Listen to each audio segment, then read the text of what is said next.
All right, so we have two new CNC routers down in the wood shop. So we have the real big Laguna one, and that's great for doing real complicated stuff. Like if we're going to use Fusion, Fusion's awesome for doing real detailed and real complex shapes. But if we're going to do something like more simple in the wood shop with like engraving or even cutting out pockets, things like that, we're going to use this program called Carbide Create. Okay, so to do that, if I just want to put a text in, I can put click on the text box. I can put in Holy Valley. I can select my font that I want. I always like to use the chalkboard. And then let's select let's make it 1 inch tall. And then hit apply. And I can kind of move it around just by clicking and dragging. And I can also change my spacing scale. So I can decrease my spacing, hit apply, and it kind of shrinks everything up depending on what it is I'm doing. So what's nice is that it can show you, all you have to do is hit apply every time you make a change, and it updates and shows you exactly where it's going to be. Okay, so I can hit done, and then I can go over to up here to toolpaths. I can pick my toolpaths, and we can do contours and pockets, and when you have me in class, I'll explain those a little more in depth. But for here, we're just going to click on V-carve. It's the most popular one.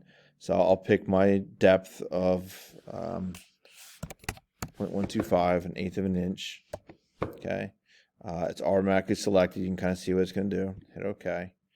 I can show a simulation. Now the simulation is only showing the tool path. It's not showing the actual engraving. It's not like the real detailed one that Laguna does with Fusion. This is just a real quick one, but it does show you like 10 minutes how long it's going to take. I can take it out of, let's do it out of pine, but it can show you exactly what it's going to cut out. You can kind of see the Ole Valley, but this is the tool path that the machine is going to take. And then all we have to do is hit save the G code, name it whatever we want, Ole Valley, and I'm just going to throw it on my desktop and save. There it is. Okay.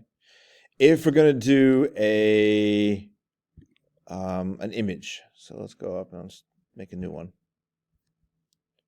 No, we're not going to save that one. We're going to go, let's open up Chrome real quick, and then let's type in our school's theme mascot is the lynx. Let's hit images. It does make it easier when you're doing a logo or anything along those lines to make it like a black and white image.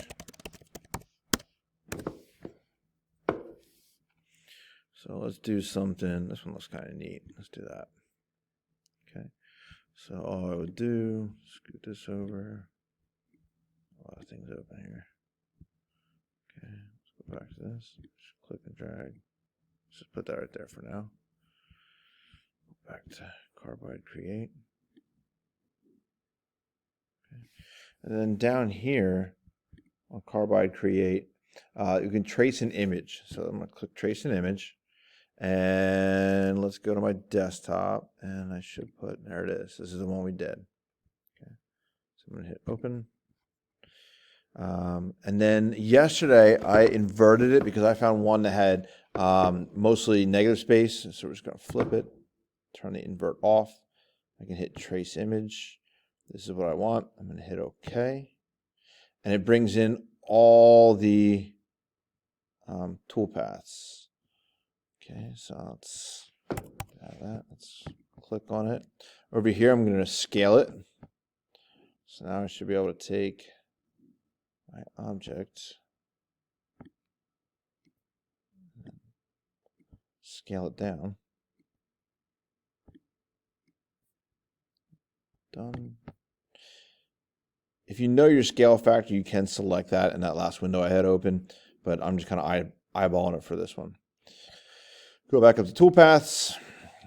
Same thing. I'm just going to do another V-carve. We'll just use. Go back. I was like using 0.125.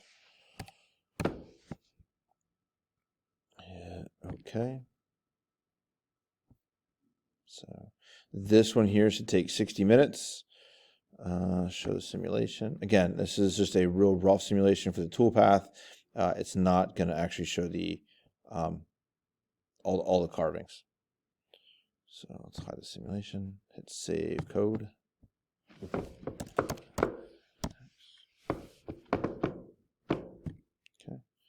And then once you have it saved, we're going to open up, it's called Carbide Motion. That's also saved on that Dell over in the little CNC station. So I would go up here to run. It won't let you open it until you're connected to the machine. So we just hit connect, run, and then I'll show you guys that one in the next video.